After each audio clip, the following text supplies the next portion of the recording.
दोस्तों ये कहानी एक ऐसे लड़के की है जिसे अपनी ही टीचर से प्यार हो जाता है और वो उसे पाने के लिए किसी भी हद तक चला जाता है। तो कहानी की शुरुआत लाना नाम की एक स्कूल टीचर को दिखाते हुए होती है जो कि एक शादीशुदा औरत थी। उसके पास एक प्यार करने वाला पति था और एक बेटी थी जिसका नाम था जेसिका। हम देखते हैं कि लाना जिस स्कूल में पढ़ाती थी वहाँ पर बैनी नाम का एक हरामी लड़का भी पढ़ता था जो कि पूरी क्लास के दौरान सिर्फ लाना की चूचियां ही देखता रहता था। ये देखकर लाना भी उसकी तरफ अट्रैक्ट हो जाती है, लेकिन वो उससे अपने खेत में मजदूरी नहीं करवाना चाहती थी क्योंकि बैनी सिर्फ उसका एक स्टूडेंट था। वहीं बैनी बार बार मौका ढूंढता रहता था लाना के करीब आने के। वो लाना को गीला तो कर देता था लेकिन लाना जैसे तैसे करके खुद पर कंट्रोल कर लेती थी। इसके बाद लाना से जितना हो सकता था उतना वो बैनी से दूर जाने की कोशिश करने लगी। फिर एक सुबह लाना क्लास में आकर अपने सभी स्टूडेंट्स को टेस्ट पेपर्स बांटती है और उनको सारे रूल्स बताने के बाद पेपर लिखने को कहती है। लेकिन थोड़ी देर बाद वो नोटिस करती है कि बैनी पेपर में कुछ नहीं लिख रहा और सिर्फ उसकी चूचियां घूरे जा रहा है। तभी लाना उसको इग्नोर कर देती है और दूसरी तरफ देखने लगती है। फिर क्लास के बाद लाना अपनी बेटी जेसिका को स्कूल से लेने जाती है। जेसिका यहाँ पर बताती है कि स्कूल एकदम बोरिंग है और मेरे साथ पढ़ने वाले सभी चूतिए हैं। आगे जब लाना अपनी बेटी को कार में बिठा रही थी तभी उसकी नजर बैनी पर पड़ती है जो कि वहाँ पर अपने कुत्ते को टहला रहा था। अब लाना भी कुछ देर तक बैनी को वहाँ पर घूरती है जिसके बाद वो अपने घर की तरफ निकल जाती है। अगले दिन लाना की एक स्टूडेंट लीसा क्लास में प्रेजेंटेशन दे रही थी। तभी लाना की नजर दो लड़कियों पर पड़ती है जो कि अपने फोन पर अश्लील फिल्में देखकर हंस रही थी। लाना उन्हें वार्निंग देती है और फोन को अपने बैग में रखने को कहती है, लेकिन जब वो दोनों लड़कियां उसकी नहीं सुनती तो लाना उनसे उनका फोन मांग लेती है और कहती है कि अब तुम ये फोन क्लास के बाद में ही लेना। लेकिन तभी वहाँ पर एक लड़की लाना को फटी फुद्दी कहकर बुलाती है जिसको सुनकर पूरी क्लास लाना पर हंसने लगती है। अभी सुनकर लाना गुस्सा हो जाती है और उस लड़की को क्लास में से निकाल देती है। फिर ब्रेक टाइम पर जब लाना कॉफी पी रही थी तभी उसकी नजर बैनी पर पड़ती है जो कि एक लड़की को परेशान कर रहा था।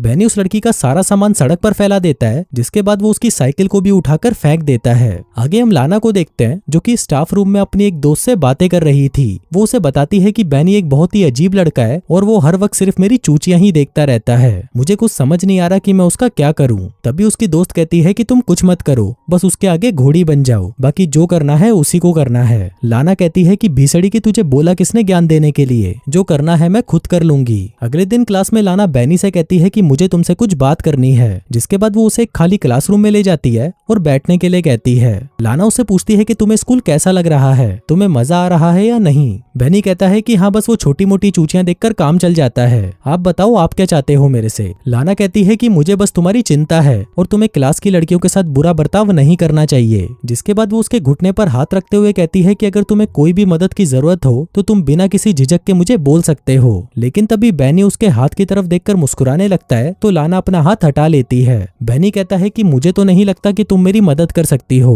लाना कहती है कि मुझे तुम्हारे भविष्य की चिंता है, तुम तो पिछले टेस्ट में भी फेल हो गए थे और मुझे समझ नहीं आ रहा कि तुम अपनी जिंदगी में क्या करोगे। अब लाना की ये बातें सुनकर बैनी हंसने लगता है और कहता है कि जाने मन ये सब फालतू की बातें छोड़ो और जल्दी से मेरे लिए घोड़ी बन जाओ। अभी सुनकर लाना घबरा जाती है और मीटिंग का बहाना लगाकर वहाँ से चली जाती है। लेकिन जाने से पहले वो उसे कहती है कि तुम मेरी बातों पर गौर करना। अगली सुबह हम लाना को देखते हैं जो कि जॉगिंग करके एक झील के पास जाकर रुक जाती है। अब यहाँ से सीन शिफ्ट होता है और हम क्लासरूम में देखते हैं जहाँ पर बैनी का बैग जमीन पर पड़ा हुआ था। तभी लाना वहाँ पर आती है और आसपास देखती है कि कोई उसको देख तो नहीं रहा। जिसके बाद वो बैनी के बैग में से उसके स्वेटर को निकालकर सूंघने लगती है। आगे उसे बाथरूम में से कुछ आवाजें आती हैं तो वो देखने के लिए बाथरूम में चली जाती है। वो नल से पानी पीती है। जिसके बाद वो जैसे ही ऊपर देखती है तभी पीछे से बैनी उसके पास आ जाता है। वो उसकी चूचियां दबाने लगता है और उसे चूसने लगता है। लेकिन तभी लाना उसे रोक देती है और कहती है कि हम दोनों के बीच में ये सब नहीं हो सकता। वो कहती है कि अगर फिर भी तुमने ये सब किया तो मैं तुम्हें स्कूल से निकलवा दूंगी।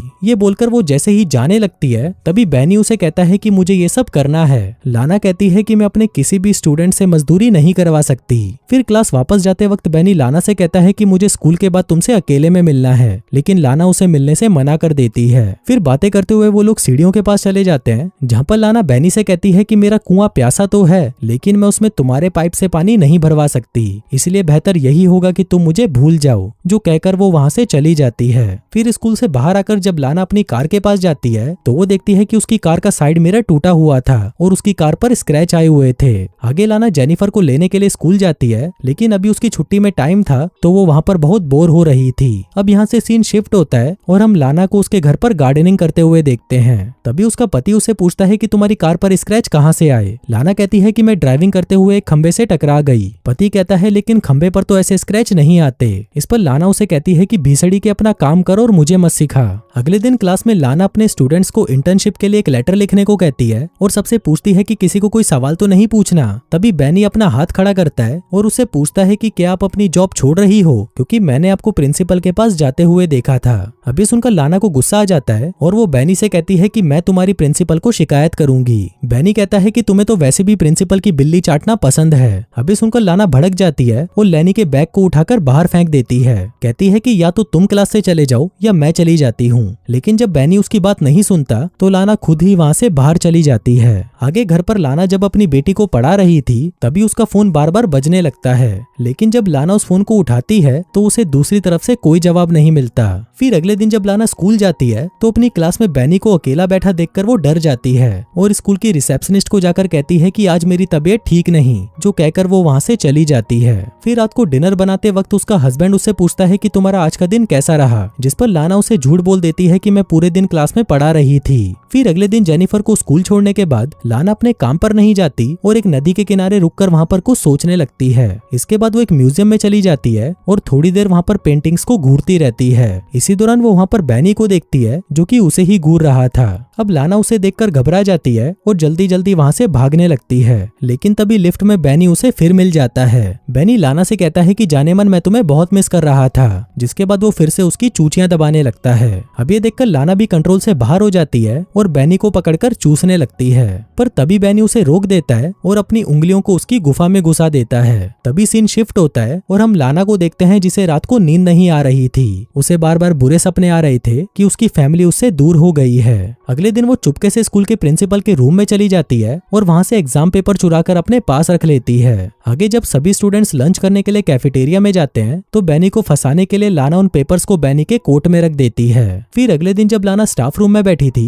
तभी वो देखती है कि वहाँ पर सिक्योरिटी गार्ड्स बैनी को पकड़कर कहीं ले जा रहे थे और तभी लाना को पता चलता है कि एग्जाम पेपर्स चुराने के जुर्म में बैनी को स्कूल से निकाल दिया गया है। लेकिन कुछ दिनों बाद हम देखते हैं कि बैनी के जाने के बाद लाना उसे मिस कर रही थी और वो उसके साथ बिताए हुए पलों को याद करके गीली हो रही थी। फिर एक दिन लाना और जेनिफर एक बुक स्टोर में जाते हैं। यहाँ पर जेनिफर एक खिलौने को देखकर उसे खरीदने की जिद करने लगती है, लेकिन लाना उसे खरीदने से मना कर देती है। आगे जब लाना स्टोर से बाहर आती है तो वो देखती है कि जेनिफर उसके साथ नहीं है। लाना उसे ढूंढने लगती है और बहुत देर तक ढूंढने के बाद जब वो उसे नहीं मिलती तो लाना सिक्योरिटी गार्ड के पास जाकर उसे सीसीटीवी की फुटेज दिखाने को कहती है। फिर सीसीटीवी फुटेज में वो देखती है कि बैनी उन दोनों का पीछा कर रहा था, जिसके बाद जेनिफर स्टोर से बाहर चली गई। अभी देखकर लाना घबरा जाती है, पर तभी उसे उसके पति का फोन आता है कि जेनिफर मेरे साथ है। अभी सुनकर लाना खुश हो जाती है और सिक्योरिटी गार्ड से माफी मांगकर वहाँ से चली जाती है। उस रात जब उसका परिवार सो रहा था तभी लाना को बार बार दरवाजे पर नॉक करने की आवाज आती है। लाना बाहर जाकर देखती है तो वहाँ पर कोई नहीं होता।